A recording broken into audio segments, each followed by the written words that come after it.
régulièrement des vidéos, des cultes, des enseignements, des moments de louange et d'adoration en ligne sur nos réseaux sociaux. Et je vous prie de rejoindre cette grande famille en vous abonnant et en activant la cloche de notification pour recevoir en direct, en temps direct, nos messages, nos vidéos et aimez les vidéos, partagez-les afin qu'un plus grand nombre soit édifié.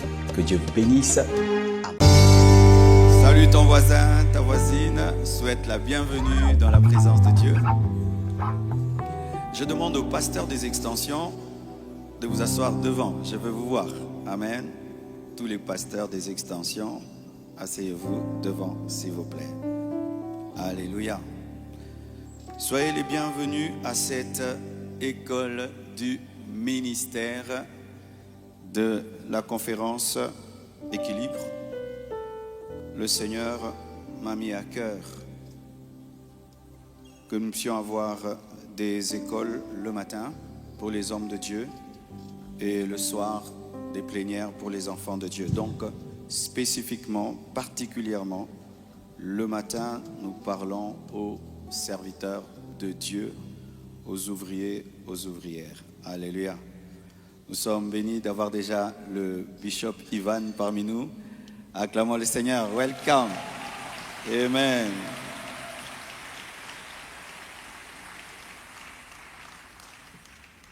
Je vous prie de vous procurer mon nouveau livre, 30 clés pour transformer la souffrance en force. Comment avoir un mental d'acier. Comment changer la mer Rouge en tapis rouge. Comment transcender la douleur, la souffrance et continuer, persévérer. Très important pour un serviteur de Dieu, car une souffrance, une douleur peut arrêter ton ministère.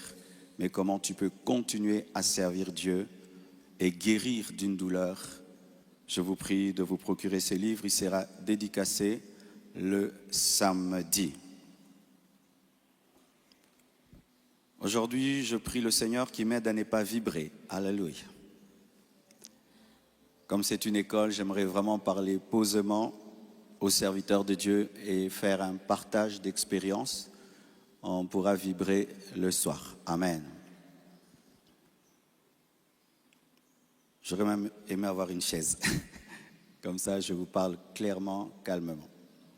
Comment briller dans les ténèbres? Nous allons lire 4 passages de base pour cette conférence. Philippiens 2, versets 14 à 16. Faites toutes choses sans murmure ni hésitation, afin que vous soyez irréprochables et purs, des enfants de Dieu, irrépréhensibles au milieu d'une génération perverse et corrompue, parmi laquelle vous brillez comme des flambeaux dans le monde, portant la parole de vie. Je pourrai me glorifier au jour de Christ de n'avoir pas couru en vain ni travaillé en vain. Matthieu 5, 14 à 16. Vous êtes la lumière du monde. Une ville située sur une montagne ne peut être cachée. Et on n'allume pas une lampe pour la mettre sous le boisseau, mais on la met sur le chandelier et elle éclaire tous ceux qui sont dans la maison. Que votre lumière luise ainsi devant les hommes, afin qu'ils voient vos bonnes œuvres et qu'ils glorifient votre Père qui est dans les cieux. Éphésiens 5, 8 à 9. Autrefois, vous étiez ténèbres, et maintenant vous êtes lumière dans le Seigneur. Marchez comme des enfants de lumière, car le fruit de la lumière consiste en toutes sortes de bonté, de justice et de vérité. Le dernier passage, Romains 12, versets 20 à 21. Mais si ton ennemi a faim, donne-lui à manger. S'il a soif, donne-lui à boire. Car en agissant ainsi, ce sont des charbons ardents que tu amasseras sur sa tête. Ne te laisse pas vaincre par le mal, mais surmonte le mal par le bien. Prenez place, s'il vous plaît.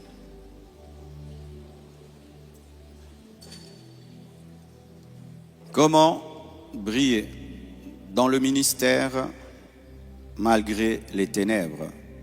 Et mon thème, comment briller dans le ministère malgré les ténèbres. Et quand je parle de ministère, ce ne sont pas seulement les 5 ministères en tant que intercesseur, choriste, choriste, gagneur d'âme, quelle que soit la tâche que tu as dans l'église, comment tu peux briller dans ton service pour Dieu malgré les ténèbres. Genèse 1, versets 2 à 5. Il était informe et vide. Il y avait des ténèbres à la surface de l'abîme. Et l'Esprit de Dieu se mouvait au-dessus des eaux. On dit, il y avait des ténèbres, au pluriel. Dieu dit que la lumière soit, et la lumière fut. Dieu vit que la lumière, au singulier, était bonne. Et Dieu sépara la lumière d'avec les ténèbres. Dieu appela la lumière jour et il appela les ténèbres nuit. Ainsi eut un soir, eut un matin, ce fut le premier jour. Lorsque nous lisons Genèse 1, versets 2 à 5, nous constatons ceci, que les ténèbres sont au pluriel et la lumière est au singulier.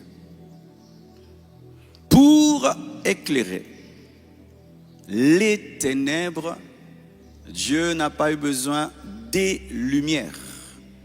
Mais pour éclairer les ténèbres au pluriel, Dieu a envoyé la lumière. Pourquoi? Parce que la lumière est supérieure aux ténèbres. J'aimerais parler dans notre cas du Congo, homme de Dieu, serviteur de Dieu.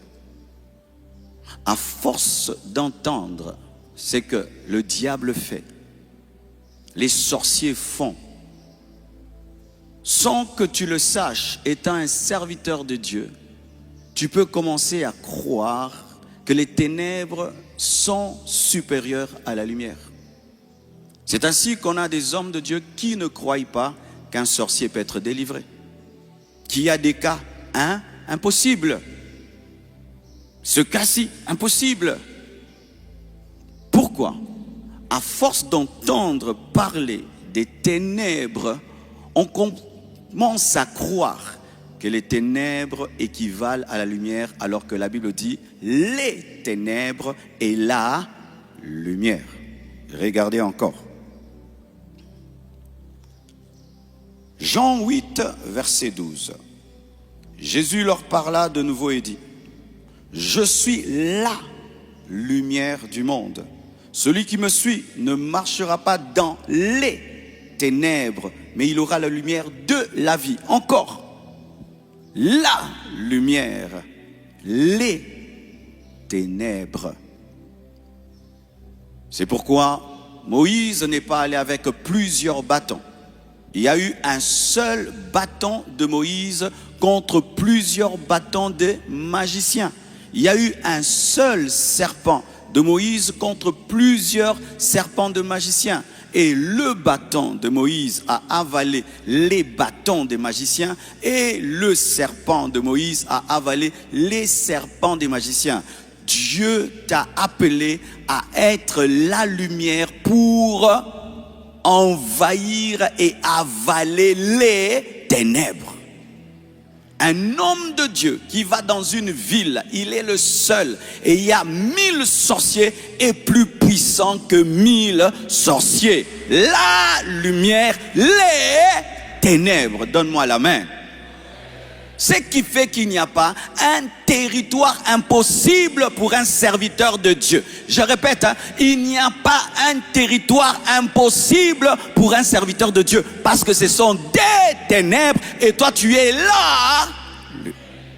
Alléluia. Si un jour on te dit, frère, tu vas ouvrir l'extension dans un pays de sorcellerie, bénis Dieu, car c'est l'occasion de démontrer que la lumière est supérieure aux ténèbres. Alléluia. Dans notre culture, tout le temps, on parle de sorcellerie, mbassou.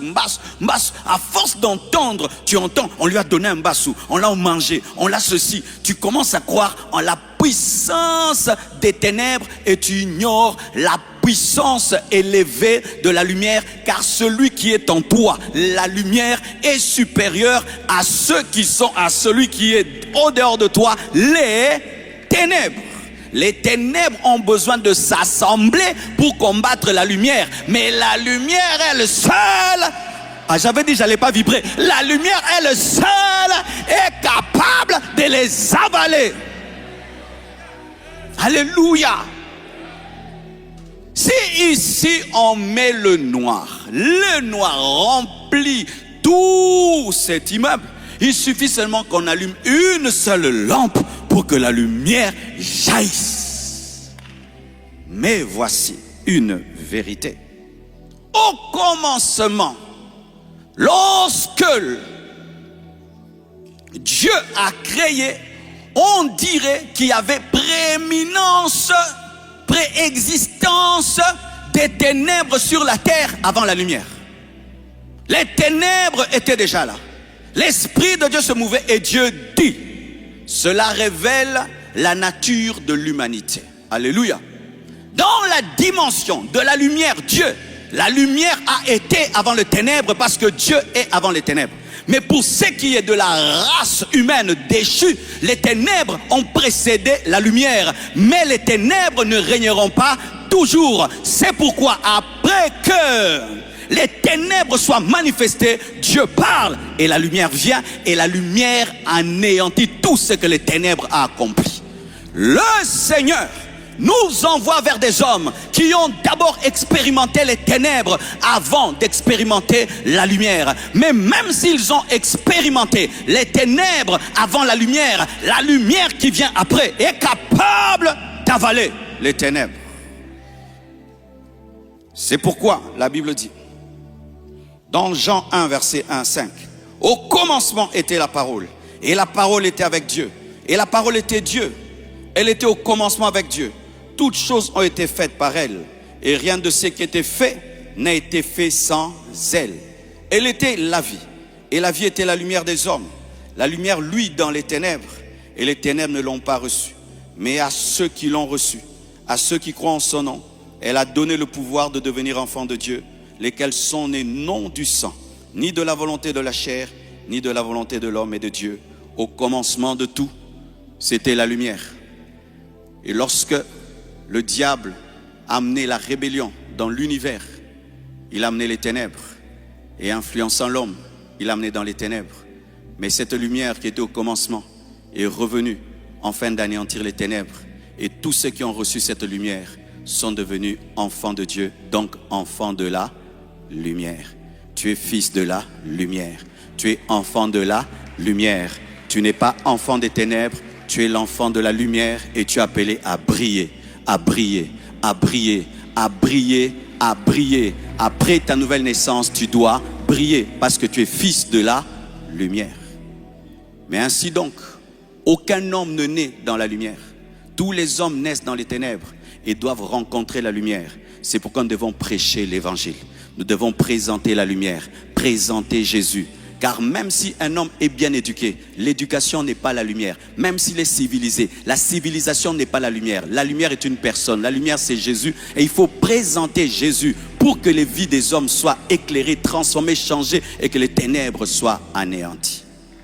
Alléluia. Briller dans les ténèbres. Les ténèbres représentent le péché. Le péché. Quand un homme vit dans le péché, il vit dans les ténèbres. Quand un homme de Dieu vit dans le péché, il vit dans les ténèbres. On n'est pas ténèbres seulement en étant sorcier. On n'est pas ténèbres en étant seulement magicien. Vivre dans le péché, demeurer dans le péché et servir Dieu, c'est vivre dans les ténèbres. Et quelle contradiction d'être serviteur de la lumière et vivre à la fois dans les ténèbres. Si tu n'es ni lumière, ni ténèbres, tu es ténèbres parce que Dieu ne règne pas dans la pénombre. Dieu ne règne pas dans la pénombre. Alléluia. Les ténèbres, c'est aussi l'ignorance. L'ignorance. C'est pourquoi il faut enseigner, homme de Dieu. Ce que tu n'as pas dit à l'église, maintiens l'église dans les ténèbres. Partout où il y a l'ignorance de la parole de Dieu, de la vérité, il y a les ténèbres. Et un chrétien peut être chrétien, mais il peut être dans les ténèbres dans un domaine de ta vie, dans sa vie, parce qu'il n'a pas encore la lumière dans ce domaine-là. Le domaine dans ton ministère où règne encore l'ignorance est dans les ténèbres. Tu es dans les ténèbres. Dans le domaine où tu n'as pas la connaissance. C'est pourquoi tu ne dois pas te lasser d'apprendre. C'est pourquoi au lieu que nos conférences le matin, ce soir, non, c'est mieux qu'on communique aux hommes de Dieu des connaissances pour qu'il y ait la lumière dans les ministères. Il y a des choses que je ne connaissais pas, mais je prêchais. Il y a des choses que je ne connaissais pas, mais je prêchais. Et je remarquais que dans l'église, il y avait des carences. Lorsque j'ai connu, la lumière est venue dans ces domaines-là. Et j'ai vécu l'impact dans ce domaine-là. Homme de Dieu, sois humble. Et tes ténèbres seront éclairées par la connaissance. Soit en lisant la Bible, soit en lisant un livre, soit en écoutant un autre homme de Dieu, soit en observant un autre homme de Dieu, tu peux avoir la lumière. Regardez un homme de Dieu qui croit seulement à la prière, mais qui ne croit pas en la sanctification. Il est dans les ténèbres, dans le domaine de la sainteté, mais il est dans la lumière, dans le domaine de la prière. Les ténèbres, c'est l'oppression spirituelle. Colossiens 13 nous dit, il nous a délivrés de la puissance des ténèbres, l'oppression satanique. Il y a des hommes qui sont sous l'emprise des démons. N'oublions pas, mes frères, chasser les démons, combattre les puissants des ténèbres, faire le combat spirituel n'est pas l'apanage d'un ministère. Nous sommes tombés dans un piège au Congo. Nous avons pris, chassé les démons, délivrance. On a donné un ministère. On dit c'est pour eux. Nous, on prêche seulement la parole, on prie. Non. Lorsque Dieu nous appelle, il nous appelle à libérer des gens qui sont dans les ténèbres. Et ces ténèbres, certains, sont sous l'emprise des femmes de nuit, des maris de nuit, de la sorcellerie, des œuvres de ténèbres. Tu leur prêches, abandonner le péché, mais n'arrive pas, parce qu'il y a un esprit dans sa vie. Il faut le savoir.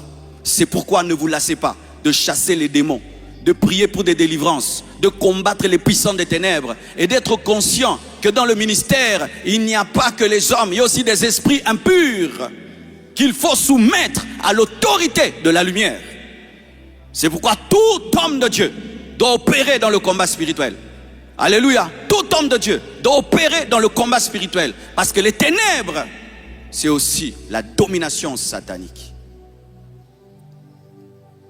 Les ténèbres, c'est la maladie, la médiocrité, la mort. Job 10, verset 21-22, la Bible dit, avant que je m'en aille pour ne plus revenir dans le pays des ténèbres et de l'ombre de la mort, pays d'une obscurité profonde. J'attends avec impatience le jour où je vais ressusciter un mort dans ma vie. Ah oui, j'attends. J'ai déjà essayé une fois. Je suis allé vraiment dans une morgue et j'ai demandé encore, je l'ai sorti, j'ai prié. Ça n'a pas marché. C'était pas le temps qu'il ressuscite. Lui devait partir. Mais je crois qu'un jour, il y a un qui devra rester. Quelle croisade d'évangélisation, mon frère. Quelle croisade. Tu vas dans un deuil. L'ombre de la mort est là. Tout le monde est déçu. Tout le monde attend perdre cet enfant. Et toi, tu dis, papy, au nom de Jésus, réveille-toi. Il se réveille. Ayez ce rêve. Ayez ce rêve. Ayez ce rêve. Ayez ce rêve. Ayez ce rêve. Ayez ce rêve. Je connais une église qui a grandi seulement comme ça. La servante de Dieu était en train de prêcher. C'est vers des bonhommes. Elle prêchait et la porte était ouverte comme là. Et puis, il y avait un corbillard qui passait. Par l'esprit, elle a dit, arrêtez ce corbillard. Faites entrer le mort. On fait entrer le mort, elle prie. Résurrection. L'église a grandi. Plus plus qu'une croisade d'évangélisation. La Bible dit, vous ressusciterez les morts, vous ressusciterez les morts. Nous devons continuer à nous attendre à la résurrection des morts. C'est la parole de Dieu. Oh, donne-moi la main. C'est quoi la lumière? La lumière, c'est Dieu lui-même. 1 Jean 1, verset 5. Dieu est lumière. Il n'y a point en lui de ténèbres. La lumière, c'est Jésus-Christ. Jean 8, 12. Je suis la lumière du monde. La lumière, c'est la vérité. Quand tu prêches le mensonge, tu prêches les ténèbres. Quand tu prêches la saine doctrine, tu prêches la lumière. La lumière, c'est la sainteté. C'est la vie. La parole de Dieu. Le succès. Le bonheur. La santé. La bénédiction.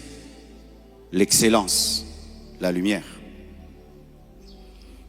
C'est quoi briller dans les ténèbres? Selon les versets que je vous ai donnés précédemment, briller dans les ténèbres, c'est porter le caractère de Jésus dans un monde corrompu. C'est briller comme des flambeaux dans le monde. 2, c'est être témoin de la vérité de l'évangile, même quand il y a des oppositions maléfiques. 3, c'est faire la différence par nos actes d'amour, où tu nourris ton ennemi, tu fais du bien à celui qui cherche à te détruire. C'est ça, briller dans les ténèbres. Tu pardonnes l'impardonnable. C'est ça aussi, briller dans les ténèbres. 4, c'est refuser de te conformer aux ténèbres, mais décider d'être le reste de Dieu, comme Abnego, Méshak et Shadrach, qui ont refusé de fléchir les genoux devant une idole. C'est refuser de subir le courant satanique maléfique. Même si ça fait grandir l'église, même si ça donne du succès, mais tu sens qu'il y a l'occultisme dedans, tu sens que ce n'est pas la saine doctrine, tu acceptes la persécution et tu restes ferme dans la saine doctrine. C'est ça aussi, briller dans les ténèbres. Briller dans les ténèbres, c'est exceller malgré la médiocrité. C'est impacter malgré les oppositions. C'est pourquoi cette église s'appelle 4 x 4. Et on écrit 4 x 4 dehors. Vous voyez les voitures 4 x 4, on écrit 4 x 4. Comme cette église est une église 4 x 4, il faut qu'on mette le logo 4 x 4. Et il faut me chercher un polo aussi 4 x 4. Alléluia. C'est réussir malgré un environnement hostile. C'est influencer les ignorants. C'est évangéliser les âmes perdues. Je vais maintenant entrer dans mon message. Là, c'était la base de la conférence. Dans cette conférence, moi, l'apôtre Ivan, l'apôtre Grégory, nous allons prendre le temps de vous témoigner comment, par la grâce de Dieu, nous avons et nous sommes en train de briller malgré les ténèbres. On aimerait savoir comment Tabernacle de Gloire, un Haïtien, est allé aux États-Unis à Miami. Et cette grande église Tabernacle de Gloire que j'ai visitée récemment, comment il a fait? Un Brazzavillois qui est allé à Paris et qui aujourd'hui influence le monde, toute la francophonie. Comment l'apôtre Ivan a fait ça? Comment ICC est devenu ça? Et votre frère congolais qui habitait à Lukwila et qui a commencé avec 3 personnes dans un salon à Lombi à 21 ans est en train d'influencer la francophonie. Parce que des fois, entre hommes de Dieu, il faudrait qu'on se parle. Certains pensent que c'est tombé comme ça. Mais je vous dis, derrière, il y a des traces et des marques et mourir à soi-même. J'aimerais un peu nous parler au sujet d'un bref témoignage dans les 30 minutes qui me restent. Alors, un jour, le Seigneur m'a donné ce verset. Jean 14, verset 30. Je ne parlerai plus guère avec vous, car le prince de ce monde vient et il n'a rien en moi. C'était un temps, je prêchais dans beaucoup d'églises en ce temps-là à Kinshasa. Et d'ailleurs, mon père, une fois, m'a dit, Marcelo, je vois ton visage sur toutes les affiches à Kinshasa. Quand est-ce que tu as le temps pour être à la compassion? Et un jour, j'ai prêché dans une église. Il y avait l'onction, la présence de Dieu. On était à 50 personnes. Et puis j'ai dit à l'homme de Dieu qui m'avait invité, j'ai dit, je sens un plafond sur les ministères congolais. Une limite. Tu peux monter, tu arrives à un endroit, boum, tu es bloqué. Et puis il faut tomber.